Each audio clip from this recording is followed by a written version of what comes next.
पौर्णिमेनिमित्त खरं तर सर्वप्रथम मी माझ्या आईला वंदन करतो. तिच्यामुळं खरं तर आजपर्यंत प्रवास मी सुकर करू शकलो. तिच्या संस्कारामुळे आज इथपर्यंत आलो.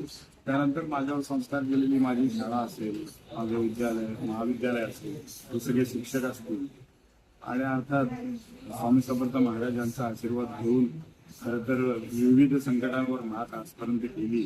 आणि अशाच पद्धतीनं नेहमी स्वामींचा एक आपल्याला आशीर्वाद असतो की भिवू नकोस, मी तुझ्या पाठीशी आहे. अशक्य शक्य करतील स्वामी. अनेक अशक्य गोष्टी शक्य केलेल्या आहेत, ज्या मला असं वाटतं माझ्या सगळ्या सहकारी जे माझ्यापेक्षा वयानं लहान सुद्धा असतील, पण ते सुद्धा बऱ्याच अंशी मला गुरुसमान आहेत. माझं संपूर्ण कुटुंब.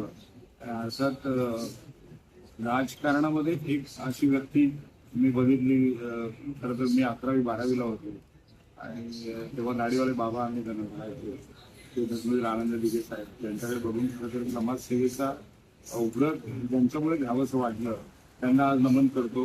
आणि अर्थातच आज आपण बघतोय की महाराष्ट्रामध्ये त्यांचं प्रतिबिंब ज्याला म्हटलं जातं की एकनाथ शिंदे साहेब महाराष्ट्राचे आज उपमुख्यमंत्री होते.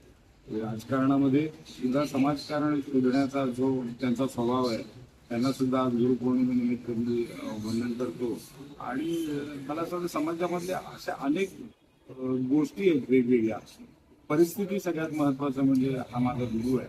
आणि जे काही माझ्या आजपर्यंत संपर्कात आले, सहवासात आले, त्यांच्यामुळे मी वाटचाल करू शकतो आणि शकलो आणि पुढे सुद्धा करत राहील. तर सर्वांना मी आज गुरुपौर्णिमेनिमित्त विनम्र अभिवादन.